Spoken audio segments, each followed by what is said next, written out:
There's a lot of people, each side coming from this side. So you guys gotta move back. On this side, take a step back.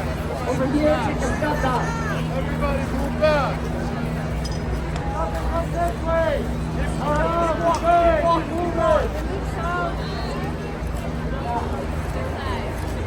Pass it back. Not everyone hears me. Tell the people behind you on this side to move back. Everyone here, move back.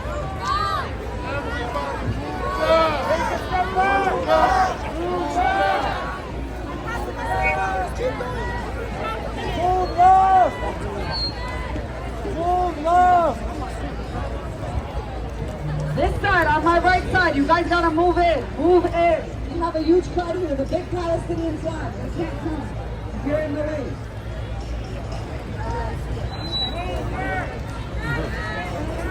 Back into the left. Back into the left. Back into the left.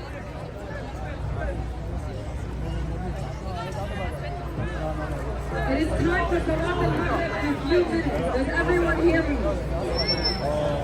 Does everyone hear me?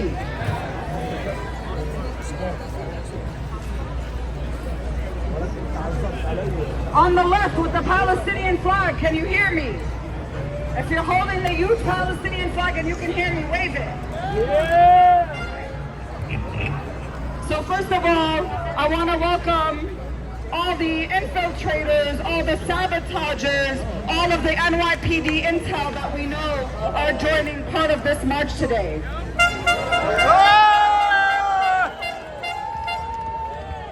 Because we know for a fact that they are here. We know for a fact that they want October 7 to continue to live in infamy. We know for a fact that they want to associate October 7th with violence instead of a Palestinian prison break. And before Salah, I'm going to make the correct announcements of why we are here today, why we didn't go to Times Square, and why we didn't go to Columbus Circle. Some of you who follow me on Twitter might have seen that multiple Zionists posted bomb and death threats.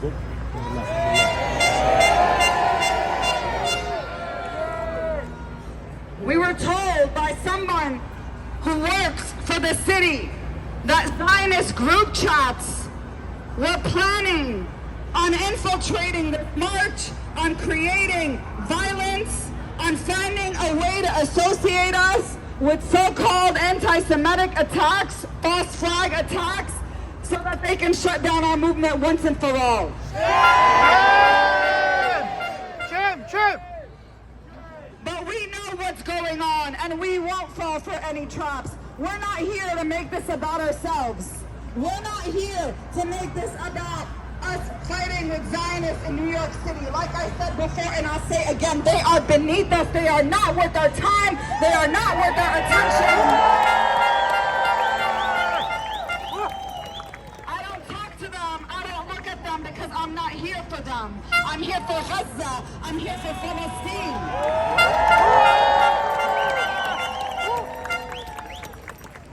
So we don't look in their direction. We don't fall into their traps. And this is why it is especially important for us to be constantly praying for not missing our salawat while we are marching, so that we have Allah, we have the truth, we have justice, we have freedom on our side.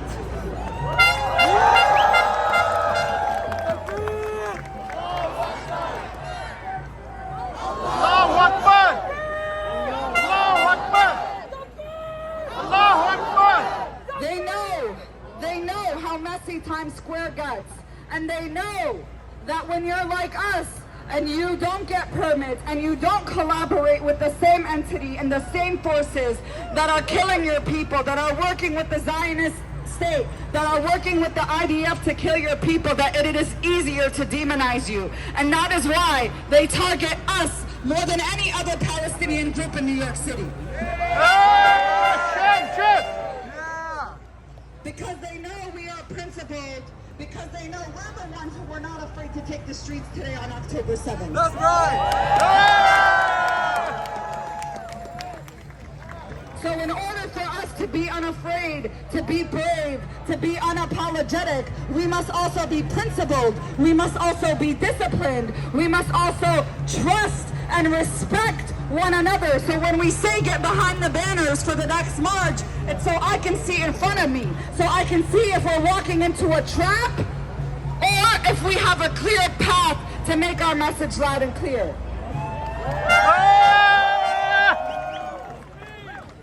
We will not fall into chaos. We will not create panic. We are here for one thing and one thing only, and that is justice. Justice not only for the people of Gaza, but the people of Palestine and Lebanon and Yemen and Syria and Iraq and Kashmir. Kashmir!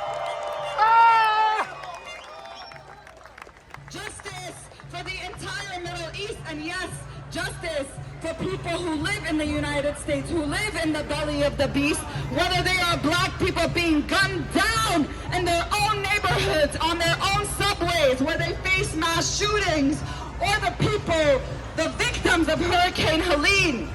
But instead of the Tennessee National Guard being deployed to defend those victims and support them, where were they deployed to?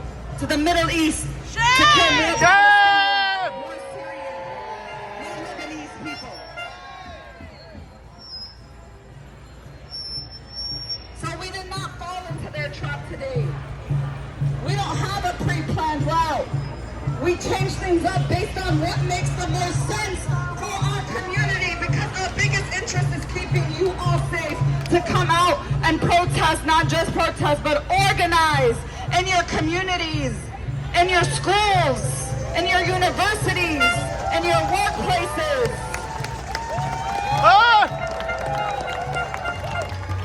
That is the point of mass mobilizations, by showing people that we have people power, that we have numbers, that we have educated people, that we have smart people who know how to take the streets and command the attention of this entire city without falling into demonization, without falling into traps. Remember, Abdullah was on the sidewalk when they threw him down and broke his wrist to the point where he needed the surgery. He was on the sidewalk. He was not breaking any law, because when you don't collaborate with the same entities that kill your people, you are hunted down, you are targeted, whether or not you follow the law. So our main interest is keeping our people safe, regardless of what the law says. And that's why we change our path. And that's why we are here in Madison Square Park right now, where we will be holding Salat al-Maghrib in just a few minutes, joined by our brothers from the Muslim American Society who will be leading the Salah.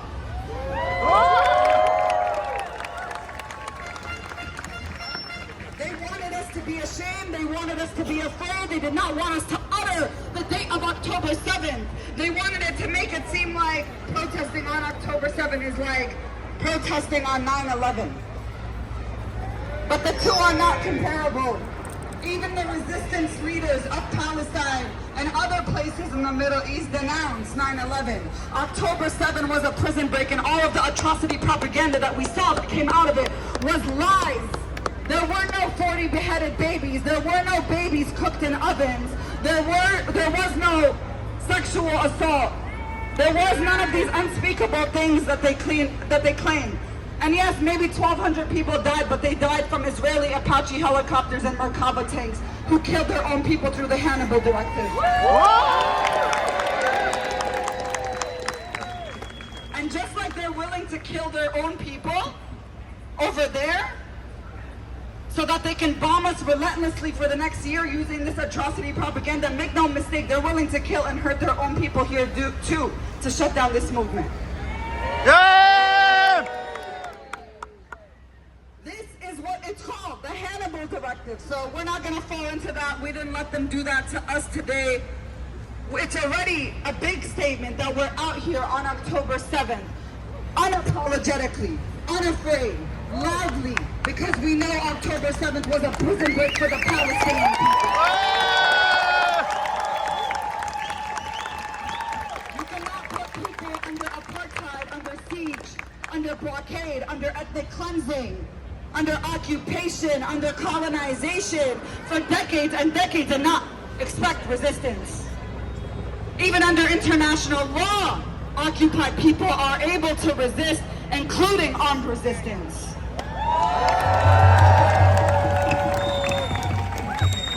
These are facts they don't want us to be aware of and they want our community to be shameful of. But the fact that Muslim American society, that the Muslim Community Center, that multiple Islamic and Arab organizations, that 200 plus organizations were out here today endorsing this shows that our community will not be shamed into hating our resistance. We love our resistance.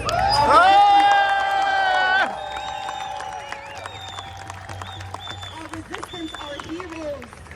They are the reason we are able to still call ourselves Palestinians, because if it wasn't for the resistance, we wouldn't exist today.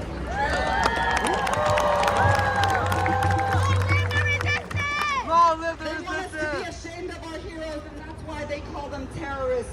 We will never call them terrorists. We will always call them freedom fighters.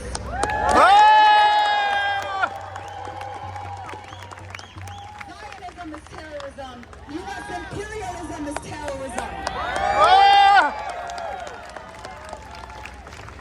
They lied about 40 beheaded babies. How many Palestinian kids, babies, have their heads blown off? How many Palestinian babies rotted away in the NICUs because they shut the hospitals down? How many Palestinian babies have you seen blown to bits on your screens? We don't know. We can't count, because that 40,000 number, and I'm sorry, if you're still using that number, you're engaging in genocide propaganda. When was it 40,000? Like 6 months ago? And that's the official count. That count doesn't include the people who are under the rubble. That count does not include the areas that they cannot even reach. While they are targeting people from the Gaza Health Ministry and the people who are doing these countings in the hospitals. And what about the hundreds of thousands of so-called indirect deaths of people who could not receive dialysis treatment, of people who could not receive cancer treatment and died because of that? But the only reason they could not receive it is because those hospitals are under bombs and bullets. Shame! Shame! Shame! And what about those who died of starvation and freezing to death and famine and drowning in the sea because the airdrops went into the sea and dying from U.S. so-called aid airdrops? Shame! Shame! Shame! Kamala just announced more money being sent to Lebanon in the form of aid. We don't want your aid. Keep your money here. You guys have enough victims here. We don't want American money. Keep your money. Don't send the bombs that kill our people. And we don't need your money. We got us. Shame!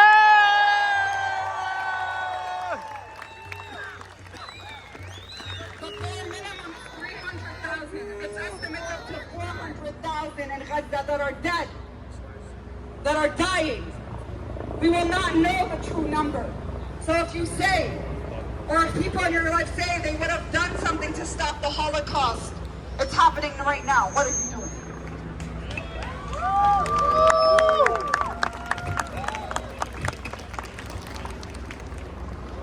So before we pray, I want you all to know that even though we may end here, this is still a victory for us. This is a day they wanted to live in infamy, but it is a day that will live in the collective memory of all those who love justice and liberation.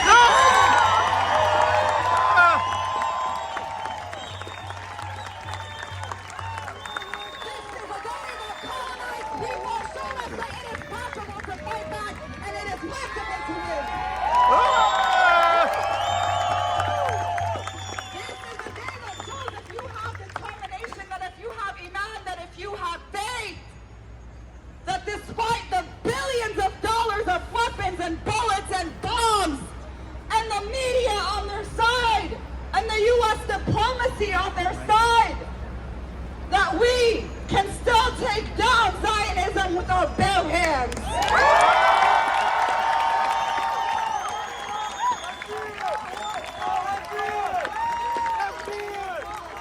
Like the 20-year-old freedom fighters blowing up Merkavas, which are supposed to be indestructible tanks, with their bare hands.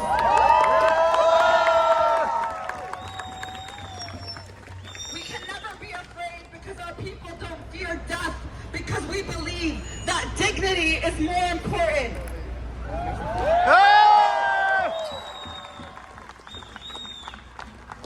And these are people you can never defeat. And they know they can't defeat us. This is why the highest number of Israeli settlers left this year.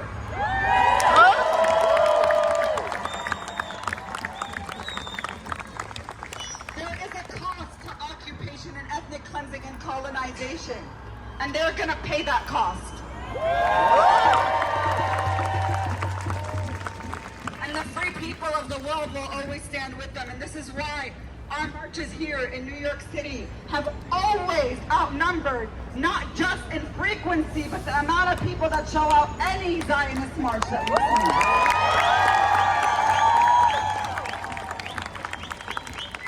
And they like to claim that we get paid. I know they gave $250 stipends for Israelis to go to D.C., for Zionists to go to D.C. But here we are on a Monday, where thousands of you took off of school and took off of work and disrupted commerce on a weekday, not a weekend.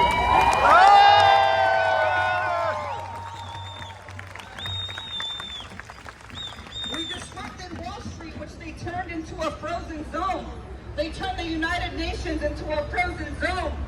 And we've broken past their frozen zones before, no problem. We're not afraid to do that. But today, we wanted all of these people in these high rises to see us and know that our community is not afraid, that we will not shun this day, because a community that fights for themselves is the only way we can get other people to believe in our struggle and fight for us.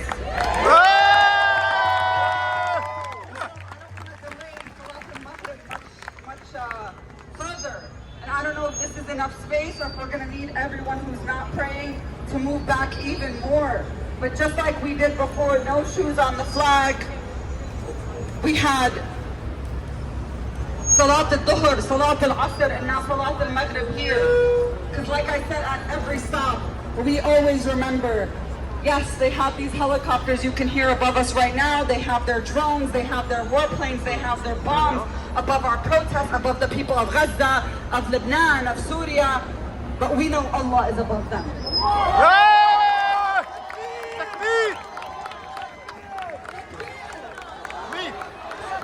Allahu Akbar! Allahu Akbar! Allahu Akbar!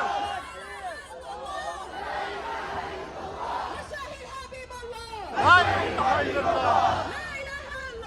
La ilaha illallah! So again, if you're not praying, you guys gotta literally like get away as far as you can, as far as you can. If you want to go to the other side of the park and start chanting there, that's fine. But we need as much space here for our brothers and sisters to not only pray on the flag, but to also have place where they can take off their shoes and get in the prayer. And after this, yes, this march may be over, but our movement is not over. This is a day where we showed we're not afraid, that there are people who are going to come out on October 7th, yes, the day itself, that will take off of school and work to be here. And that is a message to all of you, that the truth and justice and the people of this world on our side, and to keep going. The Qibla is that way. That way. This way!